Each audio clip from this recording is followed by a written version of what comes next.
guys do. Yeah, I want to know where you guys got all this mud I think to throw out on these trails. The swamp wasn't no big deal. I don't care about wet feet, but that was quite possibly some of the thickest woods. I mean, you don't have enough beat for the expletives that we were going through, coming through them trees. Yeah. I mean, it was ridiculous. It was so thick. That one's called What the F*** Did I Just Run Into Now? Why am I Oh, I fell 5 feet this morning. 5 feet. Just stepped off. It looked like it was flat and just... I heard, and I see him getting up. I'm thinking, oh, he slipped on the log, so I stepped. I'm like, oh, God. Like the blind leading the blind. Just want to make sure, because we got the second point, the guy was in a TJ. He signed us. For the Pittsburgh SWAT team, the night movement provides a particular challenge. While some police surveillance operations do require night stalking, it does not compare to the distances in this event. I can't even think of any place where we have the opportunity, even within the city limits, to stalk that far. Yeah, there is. I mean, that's literally across the whole city. By operating at night, the enemy is put at an extreme disadvantage, while very little is lost to troops well equipped for night fighting. The new technology came on by the 1980s called thermal imaging.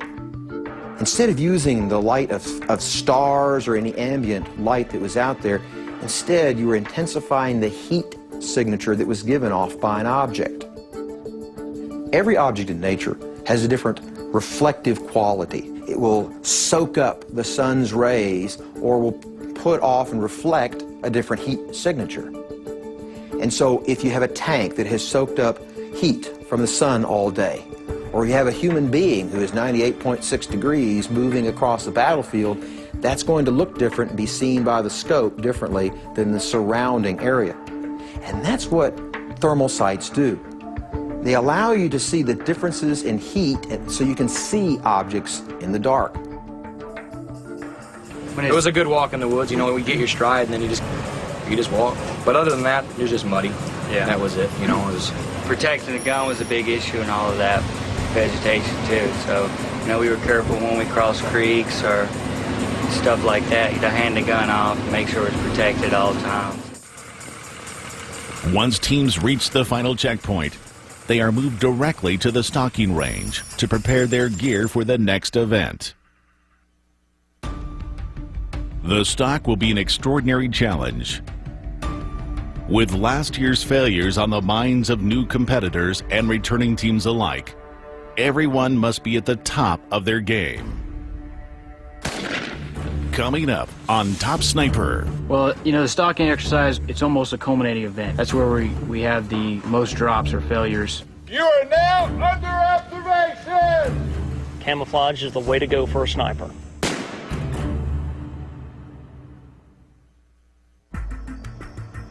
As teams arrive to the final checkpoint of the night movement event, they must first prep their gear for the most challenging event of all, the live fire stalk. Well, you know, the stalking exercise was a event that snipers go through as kind of a rite of passage, and the intent behind the stalk is to test their abilities to do mission planning and to properly camouflage themselves, movement techniques, and various other things. It's almost a culminating event, and it really tests their ability to tie all those skills together and conduct a mission.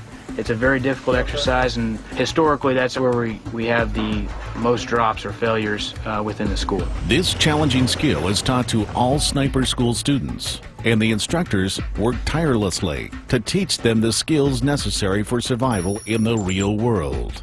Here at the Army Sniper School at Fort Benning, the instructors place a tremendous emphasis on stock training, and for these students, there are many new lessons to learn.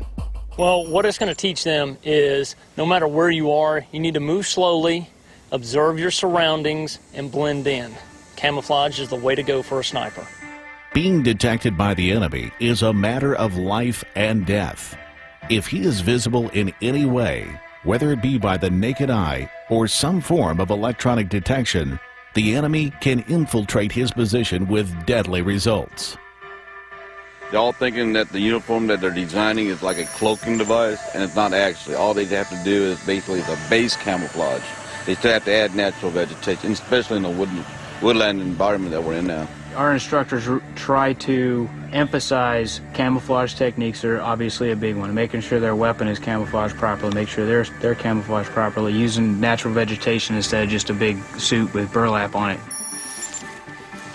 The ghillie suit breaks up the human form, which isn't natural within nature, and by the addition of raffia or grass or different layers of the environment, environmental layers, it really makes you blend right into the environment. And also signature-wise as well, is that it does attenuate the thermal signature somewhat. They have to be aware of their environment first and foremost. Snipers are always evolving their ghillie suits and their camouflage because environments do change. And if you go from one theater of operations to another, the camouflage you're going to need is completely different. There's no real one universal camouflage. You have to adapt your camouflage to the environment you're in. Every time your vegetation changes, your surroundings change, you want to re-veg. Out here on Fort Benning, they can veg up the ORP, and they're going to be pretty well off on the whole lane until they get to their shoot position, and then they might want to re-veg for their backdrop. That'd be the only change that would be major. The reason you want to blend in with your backdrop is because when he's on glass observing, he's trying to bleed through you and find your backdrop so he can make out your silhouette and your outline. If you bleed in with your backdrop and your camo's right, your natural veg, he's not going to see you. You are now under observation. All right, come on, glass. You are under observation.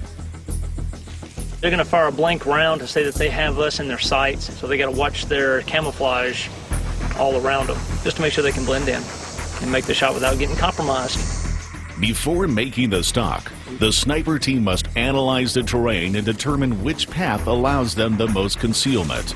This could be highly complicated, as everything from vegetation type and shadow to open ground can create problems that could get the sniper team killed. To remain undetected, snipers must follow several key rules. Stay lower than surrounding vegetation. Eliminate reflections. Avoid casting shadows. Break up shapes not found in nature.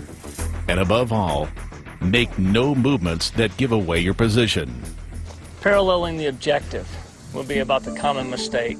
If we're the target, then they're out here and they're going straight across from us like this, instead of coming either forwards or back from us. The human eye will pick up movement easier going across than it will coming back and forth. Hey, just remember, look at the veg around you, all right? The veg is probably knee-high. You had guys doing the hands and knee crawl. Always remember, you need to be lower than you think you are, all right? Next. Analyze your terrain before you start moving out. Next. No, I need to put a bird's nest on the scope because the first thing pointed out was a black hole. Black hole. The term black hole refers to when a sniper is observed by the enemy as a result of the dark circular form of their scope, easily spotted amongst the green vegetation. There is nothing either perfectly straight or completely black in nature, so snipers are forced to alter their rifle and equipment in order to better blend into their surroundings. They do so with both paint and foliage that are akin to the environment they are stalking in. All you have to do is add natural vegetation to it and blend real well, and you won't be able to detect it with your naked eye. I think some of you guys don't know what a bird's nest is. I'm going to show you right now. All you got to do is take some grass.